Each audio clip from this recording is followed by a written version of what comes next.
Ini mari langsung saja kita simak bersama isi tausiah beliau. Selamat mendengarkan. Adam itu bapak moyang kita. Dosanya satu, makan buah khuldi. Dikeluarkan dari surga. Kita dosanya banyak, kepengen masuk, enggak nyambung.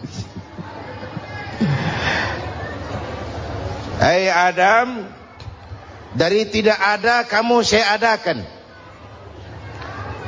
Saya perintahkan tinggal di surga. Merasa sepi sendirian, saya ciptakan Siti Hawa supaya kamu tenang.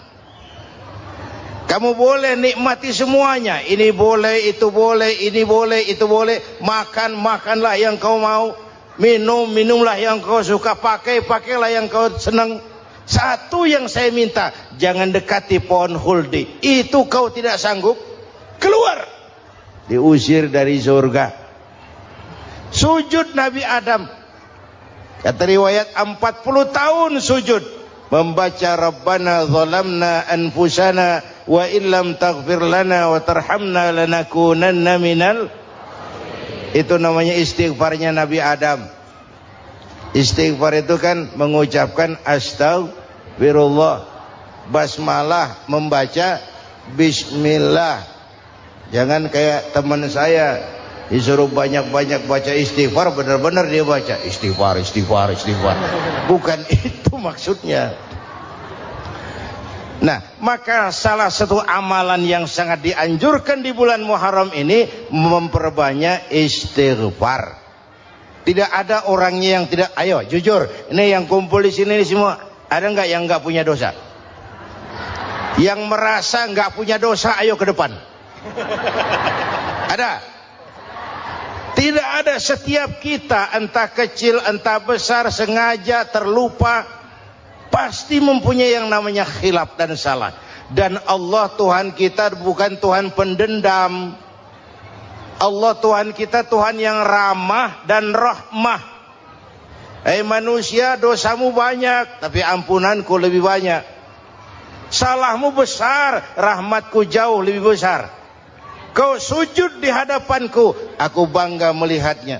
Kau menangis di hadapanku, aku senyum melihatmu. Kau berjalan menujuku, aku berlari menyambutmu. Karena itu amalan yang sangat dianjurkan di bulan Muharram ini memperbanyak istighfar. Itu kalau istighfarnya Nabi Adam. Ada istighfarnya Nabi Yunus. Ibu kenal Nabi Yunus? Di mana kenalannya? So tahu. Nabi Yunus itu ketika berdakwah kepada kaumnya yang bandel, memberikan peringatan, kalau kalian tidak mau beriman akan turun azab. Kapan Yunus? Akan. Kenapa mesti akan? Sekarang aja kalau mau, saya tungguin. Kurang ajar betul ini umat. Akhirnya Nabi Nuh menghindar dengan perhitungan, kalau azab tidak turun saya sudah jauh. Meragukan janji Tuhan. Lalu naik kapal, dinaiki oleh Yunus, kapal mogok. Dicari siapa biang keroknya ini. Diundi, ternyata Yunus. Sampai 3 kali diundi. Dibuanglah Yunus ke dasar laut. Ditelan oleh ikan nun atas perintah Allah. Telan itu Yunus. Jangan pakai dikunyah, rusak urusan. Telan saja, simpan di perutmu. Dibawa oleh ikan nun ke dasar lautan. Itu yang oleh Quran dikatakan bertemulah 3 macam kegelapan. Zulumatun salas. Gelapnya tengah malam, gelapnya di dasar laut, gelapnya di dalam perut ikan. Itu namanya peteng. Mbahnya gelap. Di perut ikan itulah Nabi Nuh sadar akan kesalahannya, meragukan janji Allah, meragukan janji Allah. Ia sujud di dalam perut ikan itu, membaca la ilaha illa anta subhanaka inni kuntu. Itu istighfarnya Nabi Yunus. Dibacakan istighfar begitu, ikan sakit perut, Pak. Di dasar laut kemana mau cari apotik? Dia naik ke permukaan, memuntahkan isi perutnya, Nabi Yunus keluar dengan selamat. Itu pun terjadi pada hari ke-10 bulan Muharram. Istighfar intinya itu. Itu amalan utama bulan Muharram, memperbanyak istighfar. Allah selamatkan Nabi Nuh dari bahtera banjir yang luar biasa, 10 Muharram. Allah selamatkan Nabi Ibrahim dari pembakaran Raja Namruz, 10 Muharram.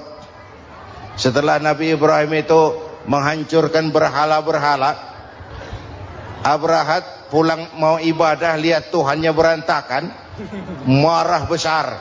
Siapa yang menghancurkan Tuhan-Tuhan kita ini? Ada yang lapor, kami lihat Ibrahim. Tangkap. Belum ada bukti, tangkap dulu yang penting, bukti belakangan. Tangkap. Wah, dikerahkanlah aparat, tangkap Nabi Ibrahim, disidang langsung oleh Abrahat, oleh Namruz maksud saya. Ibrahim, kau yang menghancurkan berhala-berhala kami ini, Tuhan-Tuhan kami. Siapa bilang? Ada yang lapor. Saya dengar enggak semua berhala itu hancur. Ada yang paling besar, angkat tangan, saya lihat ada kampak di tangannya. Barangkali yang besar itu iseng tuh, yang kecil-kecil dikampakin. Tanya aja sama dia, kamu gila? Kenapa? Masa kami disuruh nanya berhala? Nggak bisa jawab. Nggak bisa jawab. Lah kenapa disembah? Lebih gila mana sih? Tahu nggak bisa jawab kenapa disembah? Kurang ajar kamu Ibrahim. Bakar, dibakar.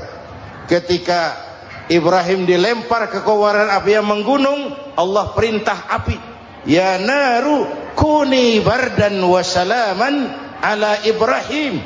Hai api, dinginlah sampean. Api Madura waktu itu, Pak.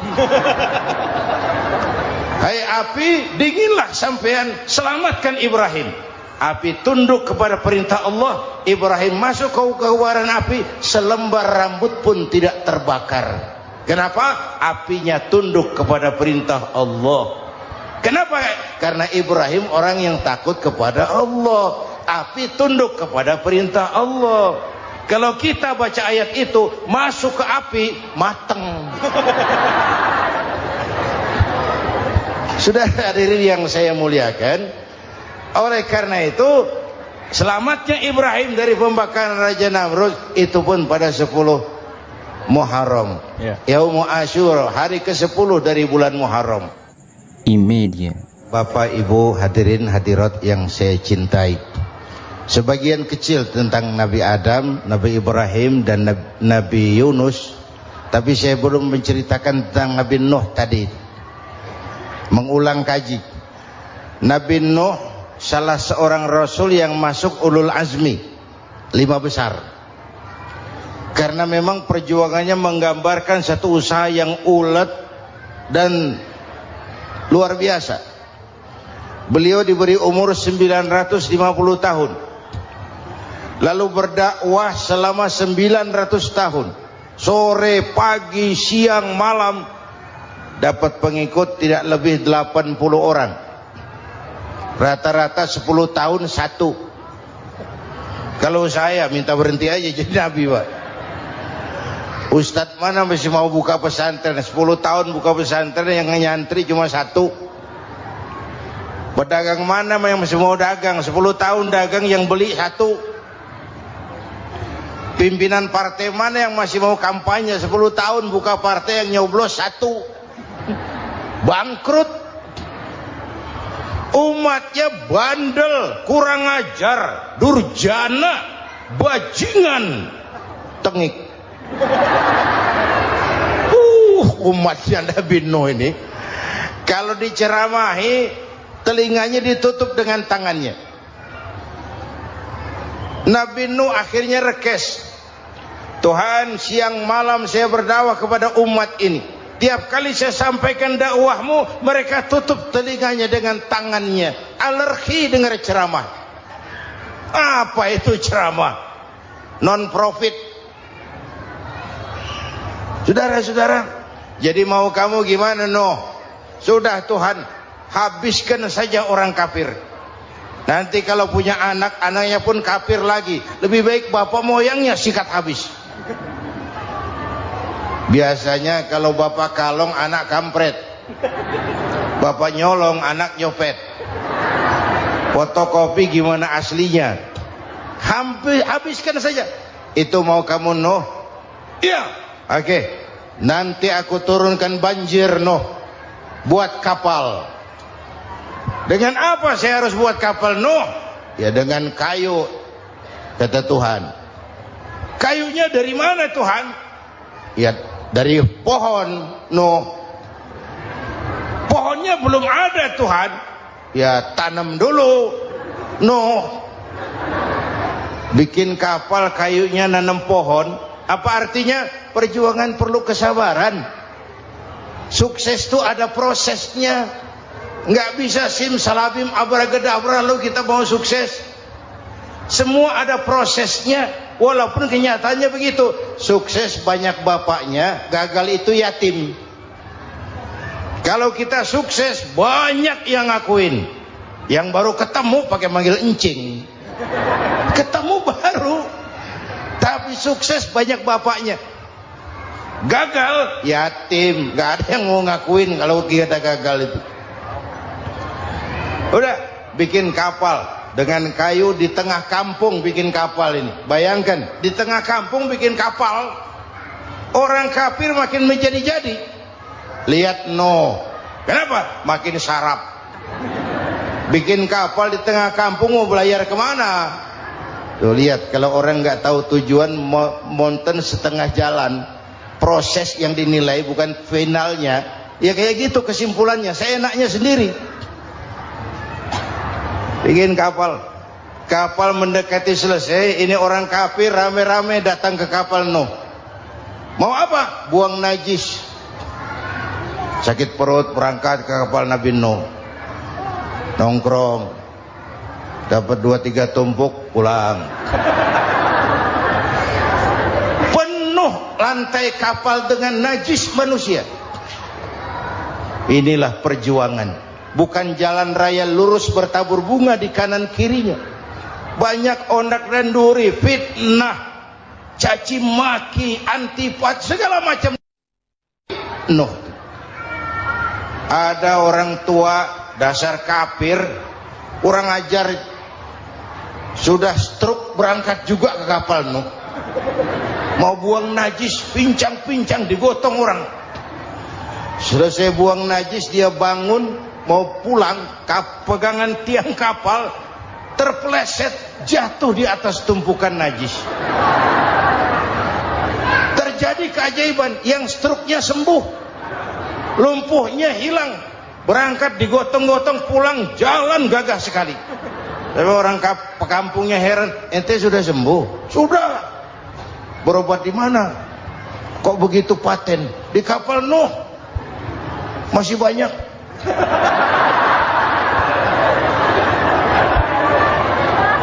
Yang berasa perlu obat bawa rantang.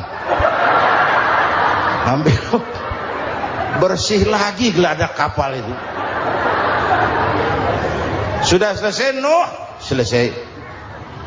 Oke, kau orang yang beriman bersamamu, binatang serba sepasang, naik Nabi Nuh, naik orang beriman, naik binatang serba sepasang. Ini cikal bakal penyelamatan manusia, Pak. Naiklah orang beriman, sudah naik semua, Nabi Nuh kontrol. Ini contoh buat kita, kontrol. Sudah naik semua teman-teman, sudah. Pemimpin yang baik bukan cuma terima laporan di belakang meja. Laporan itu yang mana juga bagus. Sama juga kampanye, kampanye yang mana juga merdu. Kalau aja yang dihitung. Pernah ada calon bupati kampanye janji, kalau saya berhasil kita akan banyak bangun jembatan di daerah kita. Rakyat tanya, Pak, nggak ada sungai di kampung kita, Pak. Dia bilang, sungainya kita bangun sekalian. Udah kadung janji, mana pula orang mau bangun sungai ini. Saudara-saudara, kontrol. Jangan cuma tunggu laporan di belakang meja, semua laporan bagus. Ya Bu? Bu?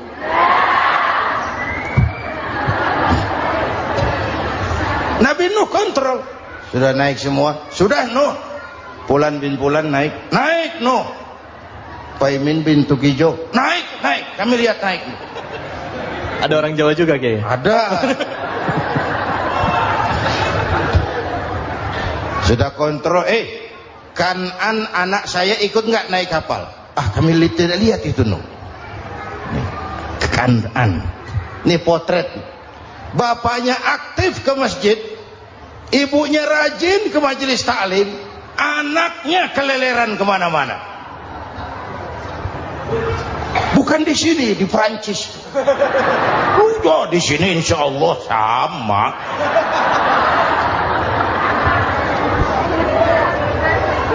Nuh karena sayang anak, Nuh karena cinta anak, Nuh karena tanggung jawab anak, cari naik ke atas kapal. Lihat Kanan, anak saya, nggak lihat Nuh. Turun ke ruang bawah, periksa lagi. Mang, ayah Kanan di dia. Jamaah Tasik ini rupanya di dalam. Tuh ayah Mang. Ayah kemana ya budak ini? Turun ke bawah, tanya lagi. Ono Kanan toh? Ora nano raketo.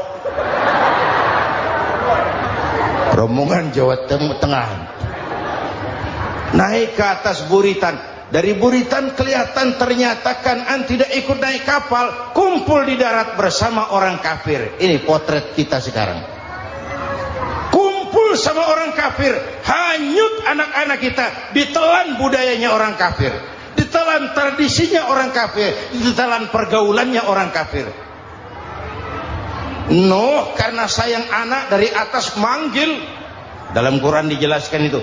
Karena Nabi Nuh di atas, Kanan di bawah, teriak, ya bunayyar kam ma'ana.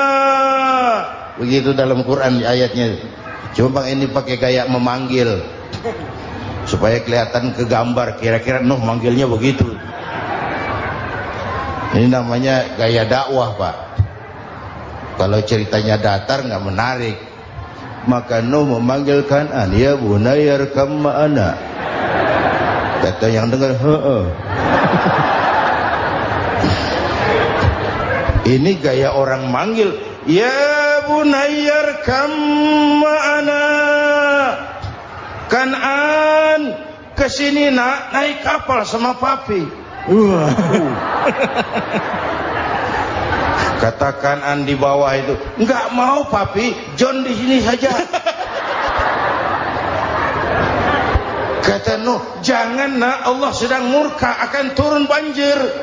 Kalau datang banjir papi, sa'awi ila jabalin ya'simuni minal ma', saya akan naik ke gunung tinggi yang bisa menyelamatkan saya dari banjir.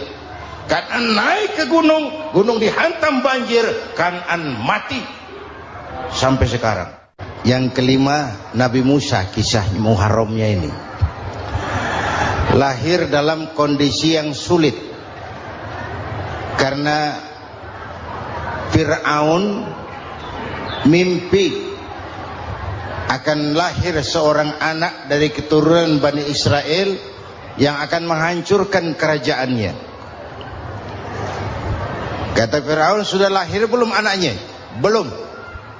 Kalau gitu mulai malam ini laki-laki dilarang bergaul sama istrinya.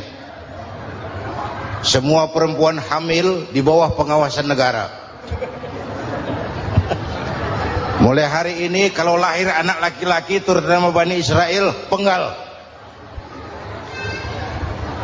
Satpol PP disiapkan. Udah ada kayaknya. Ada. Patroli. Bayangkan, Fir'aun itu bikin undang-undang seenaknya sendiri. Apalagi merasa kekuasaannya dalam ancaman. Penguasa manapun kalau merasa dalam ancaman, panik.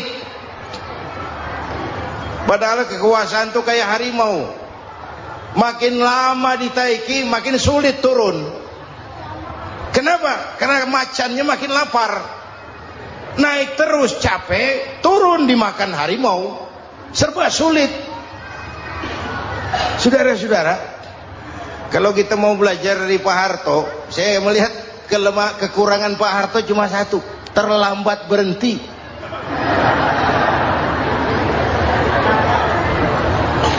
Terlambat berhenti. Di sekelilinginya banyak tukang-tukang jilat, tukang-tukang semir. Pak, kalau tidak ada bapak kami bagaimana, Pak? Saudara hadirin yang saya hormati, maka sering saya ingatkan, temanmu yang sejati adalah teman yang membuat kamu jadi benar, bukan teman yang selalu membenarkan kamu. Berapa banyak pejabat-pejabat hancur karena selalu dibenarkan oleh lingkungannya. Bapak benar, Pak. Bapak bijaksana, Pak. Itu tepat, Pak. Benar. Buang angin pun kata kelilingnya, oh Bapak sehat. Temanmu yang sejati, teman yang bikin kamu jadi benar, bukan teman yang selalu membenarkan kamu. Bapak Ibu hadirin yang saya hormati, tapi kehendak Allah terjadi. Lahirlah Musa. Bayinya dihanyutkan di sungai Nil. Bayi sudah menderita, dihanyutkan di sungai Nil. Dan akhirnya besar di lingkungan istana Fir'aun. Diriwayat oleh Ratu Aisyah, perempuan Fir'aun, setelah mulai berjuang, terjadilah itu. Musa dan pengikutnya dikejar oleh Fir'aun. Sampai di tepi laut, Allah wahyukan Musa, lempar tongkatmu ke laut. Dalam kondisi darurat, mukjizat tiada jalan. Kondisi darurat. Kalau tidak, mukjizat itu maunya Allah, bukan maunya Nabi. Nabi nggak kuasa. Allah yang mau. Tapi hidup Nabi bukan mukjizat, manusiawi. Tidak mentang-mentang ada mukjizat tongkat, tiap sulit main tongkat. Nggak usah berjuang kalau begitu. Itu darurat menyelamatkan umat. Tongkat dilempar ke laut, laut terbelah. Laut terbelah. Itu secara visualnya bisa kita lihat dalam film The Ten Commandments. Udah nonton belum? Urusan nonton kalah sama Ustadz bagaimana sih? Ten Commandments, 10 firman Tuhan. Tekniknya bagus loh. Bagaimana laut terbelah. Musa lewat, Fir'aun mengejar. Musa sampai di ujung sana, Fir'aun masih di sama tengah perjalanan. Laut nutup kembali. Laut menutup kembali, Fir'aun tenggelam. Cengap-cengap di lautan. Begitu nafas sampai di tenggorokan, Fir'aun sambil cengap-cengap itu, amantu bi Rabbi Musa wa Harun. Duh, kalau begini mah saya juga percaya sama Tuhannya Musa. Malaikat maut jengkel, goblok loh. Terlambat sekarang. Ditenggelamin terus. Modar. Musa selamat. Fir'aun mati. Jenazahnya, jasadnya terdampar di pinggir laut. Beberapa waktu kemudian ditemukan orang, dimumi, dibalsem, diawetkan. Itu sesuai janji Quran. Wa kadzalika nunajjika bi badanika litakuna liman khalfaka ayah. Kami selamatkan badan kamu agar jadi pelajaran bagi orang-orang sesudah kamu nanti. Janji Quran tepat. Janji itu 14 abad yang lalu. Jasad Fir'aun ditemukan, dimumi, diawetkan, dibalsem di bawah nama Pharao Ramses II. Sekarang tersimpan di Museum Negara di Mesir. Kapan-kapan nanti ibu main ke Mesir, mampir. Naik ojek paling berapa itu? Oh, orangnya tinggi, hidungnya mancung, pokoknya pantaslah jadi Fir'aun.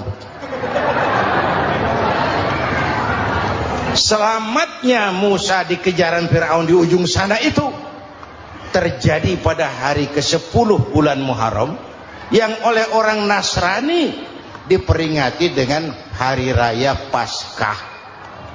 Mereka melaksanakan puasa, mensyukuri nikmat keselamatan dari kejaran Fir'aun.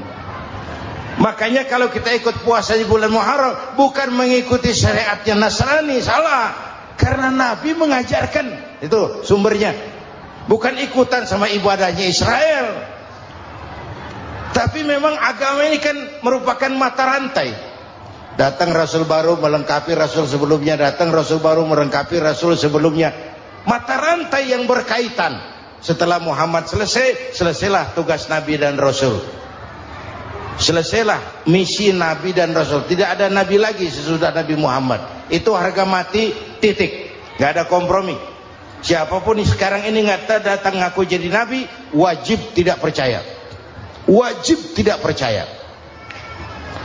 Tapi kaitannya memang kita bilang Nasrani, orang bahasa Arab, bahasa Ibraninya Nazaret, Nasiroh, Nazaret. Itu beda dialek. Kita Daud, dia David.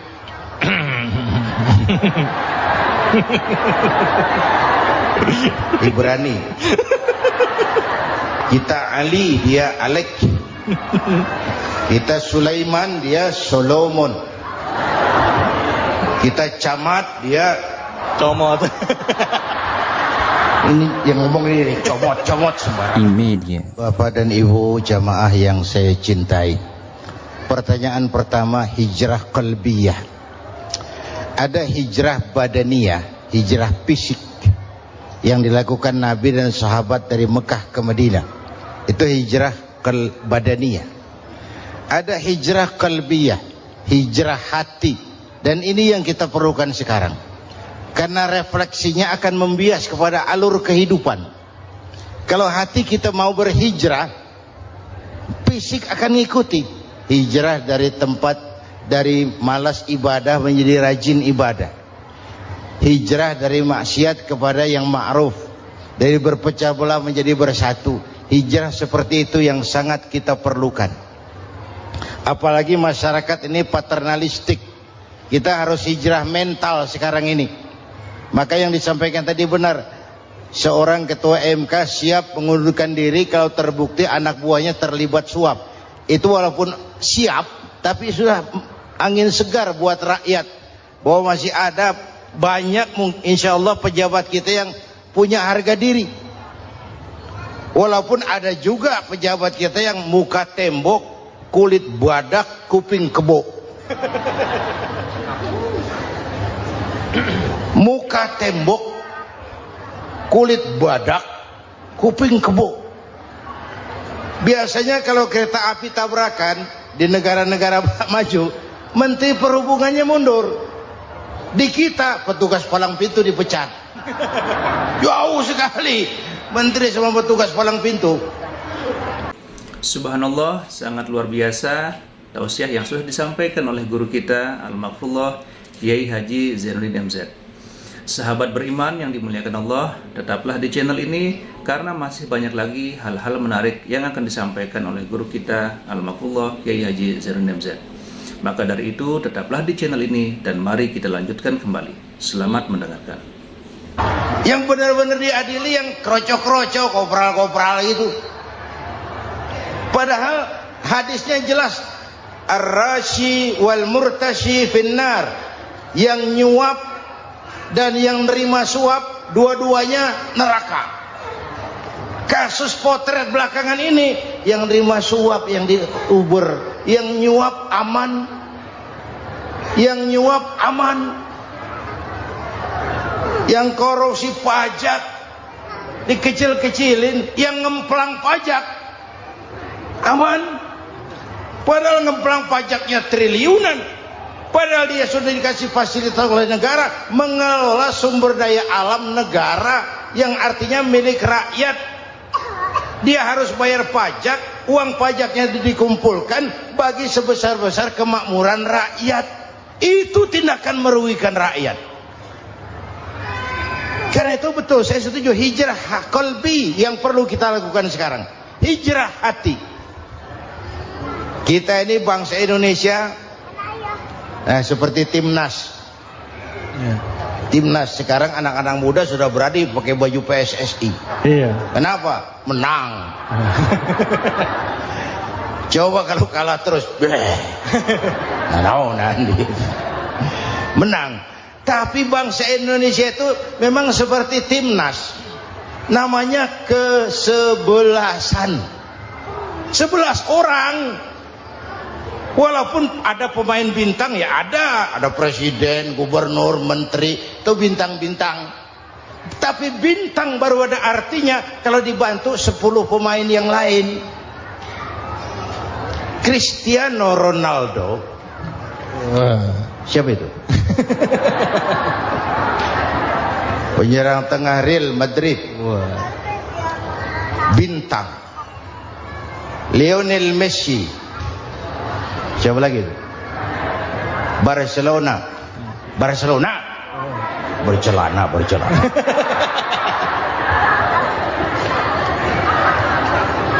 Michael Rooney, bintang Manchester United. Ronaldo baru bintang, Messi baru bintang kalau ada 10 pemain yang lain. Bagaimanapun hebatnya Cristiano Ronaldo, kalau sendirian lawan satu kesebelasan babak belur.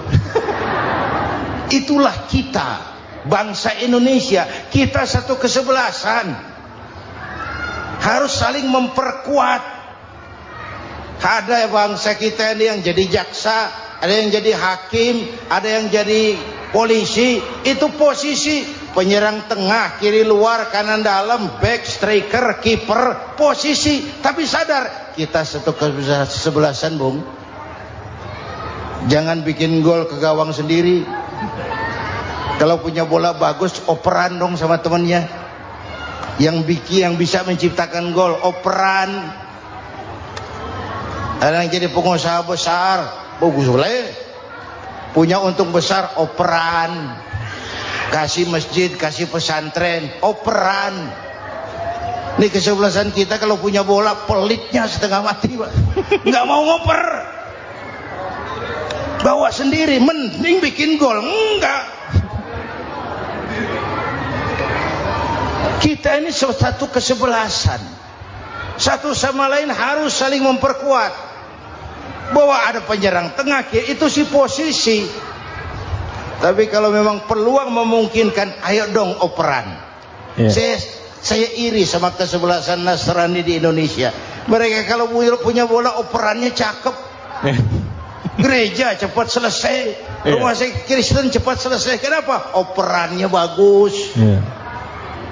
Kita ini kalau punya bola bawa sendiri, nggak mau ngoper.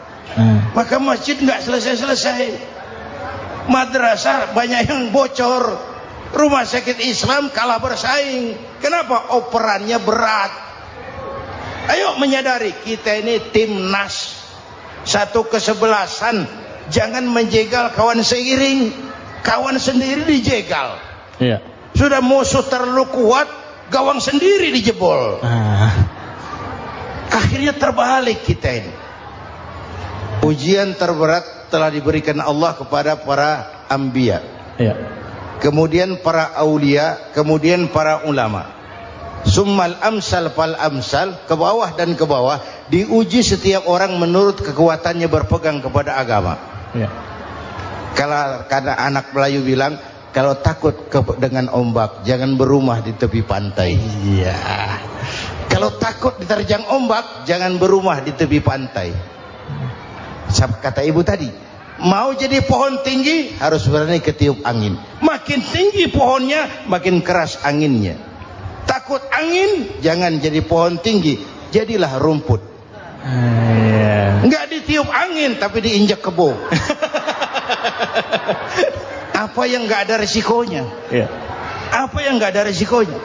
Semua nabi ada yang dihantam kekuasaan yang arogansi. Ibrahim berhadapan dengan Namrud. Musa berhadapan dengan Fir'aun. Ada yang diuji dengan berhadapan umat yang sangat kurang ajar. Ada yang diuji dengan gosip yang dahsyat. Nabi Yusuf digosipi sama Zulaikha itu. Nabi Yusuf Nabi Yusuf. Nabi Yusuf. Ya. Yang namanya gosip itu kan menyebarkan keburukan orang. Kalau benar saja hukumnya ghibah. Ya. Kalau salah hukumnya fitnah. Fitnah lebih bahaya dari pembunuhan. Benarnya ghibah, salahnya fitnah. Saudara hadirin yang saya hormati, jadi resiko itu biasa. Tidak ada yang tanpa resiko. Kalau takut ombak, jangan berumah di tepi pantai. Tinggal bagaimana kita menyikapinya. Kalau kita dewasa, ini bagian ibadah saya kurang. Mungkin karena dia omongin orang, tambah pahala saya. Mungkin karena dia omongin orang, tambah pahala saya. Maka saya ngadepi gosip sepatah pun saya nggak ngomong. Saya cicing, cicing. Saya percaya masyarakat itu punya filter. Amin. Saya percaya Tuhan itu nggak tidur. Kemudian melahirkan kita ke alam dunia ini, secara biologis bahan kita sama. Alhamdulillahirrabbilalamin. Demikian kajian yang sangat luar biasa yang sudah disampaikan oleh guru kita Al-Maghfurullah Kiai Haji Zainuddin MZ. Tentunya banyak sekali ilmu, hikmah, dan manfaat yang bisa kita jadikan pelajaran dalam kehidupan kita sehari-hari. Sahabat beriman yang dimuliakan Allah, mari kita doakan guru kita, semoga beliau dilapangkan kuburnya dan diampuni segala dosa-dosanya. Amin ya rabbal alamin. Dan buat sahabat semua yang sudah setia menyimak tausiah ini sampai selesai, saya ucapkan terima kasih banyak. Semoga Allah Subhanahu wa taala senantiasa selalu melimpahkan segala rahmat dan karunia-Nya kepada sahabat semua. Selalu diberikan kesehatan, dimudahkan segala urusannya, dan dilancarkan rezekinya. Amin ya rabbal alamin. Sampai bertemu lagi di kajian berikutnya. Wabillahi taufiq wal hidayah, waridha wal inayah. Wassalamualaikum warahmatullahi wabarakatuh.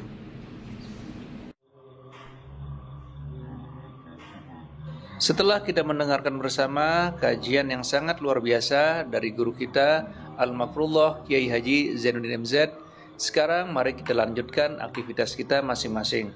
Doa dan harapan saya, semoga sahabat semua selalu diberikan kesehatan, dimudahkan segala urusannya, dan dilancarkan rezekinya. Amin ya rabbal alamin.